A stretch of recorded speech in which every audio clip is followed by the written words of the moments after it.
안녕하세요, 유일입니다. 반갑습니다. 저희가 지난 시간에 자리 바꾸는 알고리즘에 대해서 알아봤는데요. 이제 그걸 이용해서 저희가 가장 기본적으로 할 수 있는 내용은 정렬하는 방법이에요. 오늘은 버블 정렬에 대해서 간단하게 알아보도록 할게요.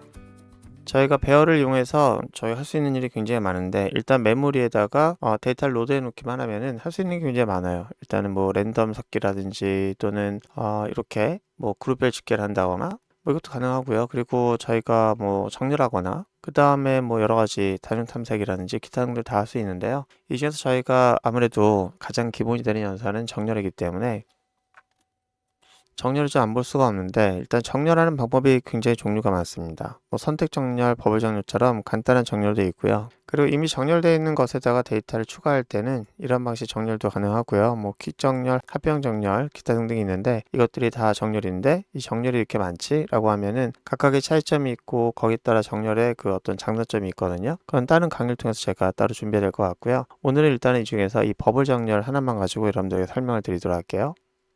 버블 정렬하는 방법은 이제 가장 직관적이에요. 보시면은 두 개씩 비교하는 건데 좀 빠르게 진행해 보도록 할게요. 일단 이걸 어떻게 정리할 것인지에 대해서 간단히 그림으로 빨리 좀 보도록 할게요. 일단 이렇게 비교를 합니다. 그래서 계속 비교해 가다가 자리가 바뀌어야 될 녀석이 있으면 바뀌고, 이렇게 해서 한번 쭉 순회를 해요. 그러면 맨 끝에 가장 큰 값을 구하게 됩니다. 이렇게. 그러니까 이렇게 비교하고 계속 비교해가지고 제일 큰 값이 맨 뒤로 갈 수 있도록 하는 거예요. 이때 앞에 하고 뒤에 하고 바로 비교하는데, 뒤에 있는 애가 더 작으면 넌 앞으로 가라, 이렇게 하는 거죠. 이렇게 하면은 일단은 큰 애를 뒤로 미는 거가 되는 거죠. 그러니까 큰 애를 가능한 뒤로 밀어서 이렇게 되는 거죠. 자, 이렇게 했을 때 이제 저희가 비교했을 보시면은 하나, 둘, 셋, 넷, 다섯 번 비교해가지고 얻은 결과는 뭐냐면 가장 큰 값을 얻은 거예요. 이런 식으로 앞에 있는 애들이 이제 남아 있으니까 비슷한 방법으로 계속 비교를 합니다. 보시면 이렇게 비교하고 바꾸고 비교하고, 그 다음에 뭐 특별하게 바뀔 게 없죠.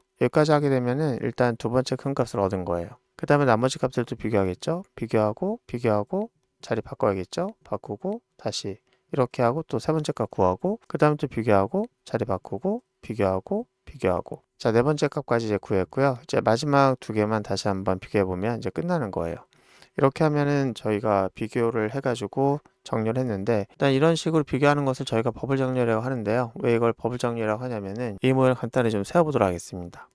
자, 가장 큰 값을 갖고 있는 녀석을 위로 보내고요. 이건 마치 이것을 수면으로 보고 물방울을 보는 것과 좀 비슷해요. 보시면 물방울이 이렇게 있다가 작은 것들이 올라오면은 이 부력을 못 이기기 때문에 밑으로 있는데, 만약에 큰 물방울이 밑에 있다고 하면은 계속 밀고 올라가서 위까지 가는 것처럼 물방울이 이렇게 그 수면과 함께 큰 값이 가장 위에 가 있잖아요. 이런 것을 형성한 것이 이제 버블 정렬을 볼 수 있겠는데요. 자, 이것을 구현할 때는 저희가 반복하는 횟수가 좀 중요한데요.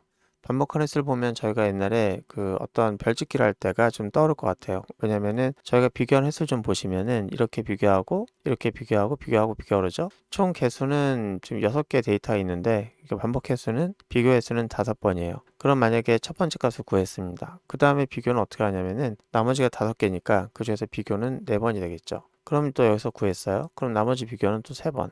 그 다음에 2번 이렇게 되겠죠. 자, 이런 식으로 하는 것과 마찬가지로 저희가 과거에 어떤 반복을 할 때 뭐 별짓기를 했었는데, 별짓기도 보시면은 이런 별짓기를 저희가 한 적이 있습니다. 보면은 반복 횟수가 이렇게 내려가는 형태의 반복 횟수를 보여주고 있는데요. 좀 비슷한 방식으로 저희가 반복문을 써야 될 것 같아요. 그때 우리가 폼을 쓰면서 이걸 중첩해 썼었는데, 중첩하면서 바깥에 있는 폼문의 그 인덱스를 안쪽에서 활용하면서 일씩 줄여가고 있었는데, 그 내용이 여기서 그대로 사용될 것 같습니다. 한번 저희가 그 버블 정리를 한번 구현해 보도록 할게요. 일단 저희가 과거 했던 내용에서 보시면은 일단 자리 바꾸기를 하고 그 다음에 다시 출력을 했는데, 저희가 이번에는 자리 바꾸기를 여러 번 할 생각이에요. 이거를 저희가 자리 바꾸기 할 때 데이터가 몇 개가 있냐면은 총 18개를 가지고 저희가 비교를 할 건데요. 이렇게 비교할 거예요. 일단 이거를 0번째부터 비교해 나갈 거고요. 그래서 만약에 0번째와 1번째를 비교했다가 1번째가 더 값이 작다 라고 하면은 자리를 바꿀 거예요. 그러니까 자리를 바꾸는데 그냥 바꾸는 게 아니라 이렇게 하는 거죠. 만약에 코리아지가 있는데 코리아지 0번째 하고 그 다음에 코리아지 1번째하고 비교를 했더니 뒤에 있는 값이 더 작다. 그러면은 뒤에 있는 값이 이제 더 작으니까 앞으로 와야겠죠. 그리고 큰 값을 뒤로 미는 거예요. 이런 식으로 해서 저희가 자리를 바꿀 건데, 이런 자리 바꾸는 과정을 저희가 18번 하게 되면은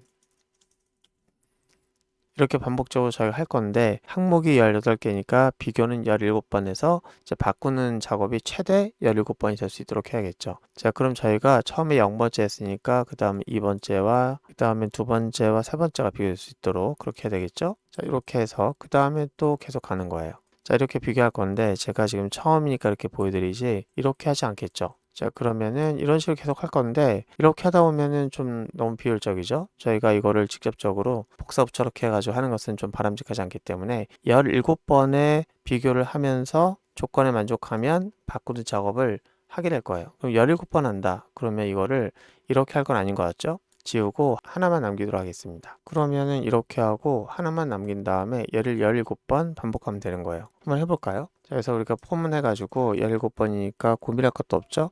바로 17을 쓰면 될 것 같고 그 다음에 i++ 하면은 17번이 될 거예요. 그리고 저희가 이거를 중괄호로 감싸지 않았는데 그 이유는 이 포문이라는 녀석은 지금 현재 하나의 문장을 감싸고 있는 거기 때문에 포문은 굳이 중괄호 쓸 필요가 없겠죠. 그래서 이거는 저희가 이렇게 붙이면은 딱 17번이 반복될 거예요. 자, 그러면은 이 안쪽에서는 0과 1로 고정시킬 것이 아니라 이때 i라는 녀석이 좀 결부가 돼야 되겠죠. 그러면 여기다가 i를 쓰도록 하겠습니다. 자, 이렇게 하시면은 일단 저희가 계속 i는 커질 거고 커지면서 0번째와 1번째 이렇게 계속 반복해 가면서 17번 반복할 거예요. 이 결과가 어떤 일을 만들게 되냐면은 한번 쭉 훑고 지나가면은 가장 큰 값을 얻게 되죠. 그래서 여기서는 저희가 배열 출력했을 때는 초기값인데 여기서 출력하게 되는 것은 가장 큰 값을 맨 뒤로 보낸 형태의 결과를 보게 될 거예요. 일단 데이터를 보시면은 여기서 가장 큰 값이 국어 성질로 봤을 때는 쭉 하다 보면은 얘가 가장 큰 값인데 얘가 될지 모르겠지만 어쨌든 가장 큰 값이 맨 끝에 가 있는 형태가 될 겁니다. 한번 실행해 보도록 할게요.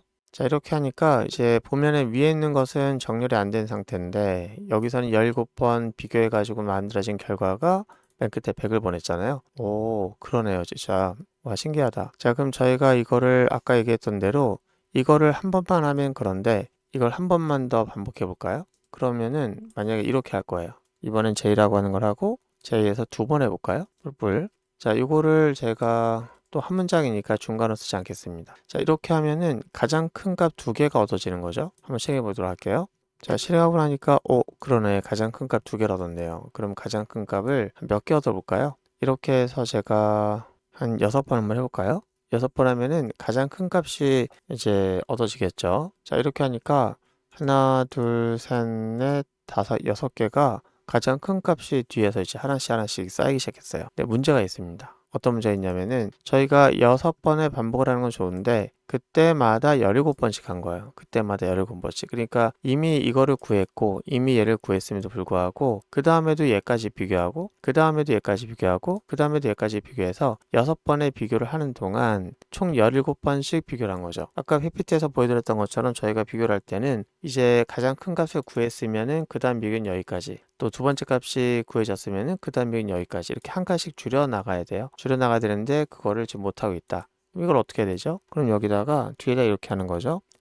이렇게 하면 한 칸씩 줄어들어서 이제 반복이 아래쪽에 있는 작은 반복은 줄어드는 거죠. 자, 이렇게 하면은 저희가 좀 더 이제 불필요한 그런 비교를 하지 않아도 되겠다. 뭐 이런 거죠. 이렇게 하면 돼요. 이렇게 하면은 얘는 몇 번을 써야 될까요? 그렇죠. 여기까지 구하면 되죠. 여기까지. 그러니까 다시 얘기하면은 얘가 구해지면은 얘는 얘보다 작은 애니까 뭐 그거 끝난 거예요. 그럼 여기까지 구한다고 하면은 몇 번째 큰 값까지 구해야 되냐면은 이게 18개니까 17번까지만 하면 되겠네요. 이렇게 하면은 완벽하게 이제 저희가 버블 정렬을 할 수 있게 되는 거예요. 한번 실행해 보도록 할게요. 자, 이렇게 하니까 와, 정말 잘 됐네요. 그러네. 신기하네. 자, 여러분들 한번 해보시고요. 여러분들은 그러면은 이렇게 할 수도 있겠죠.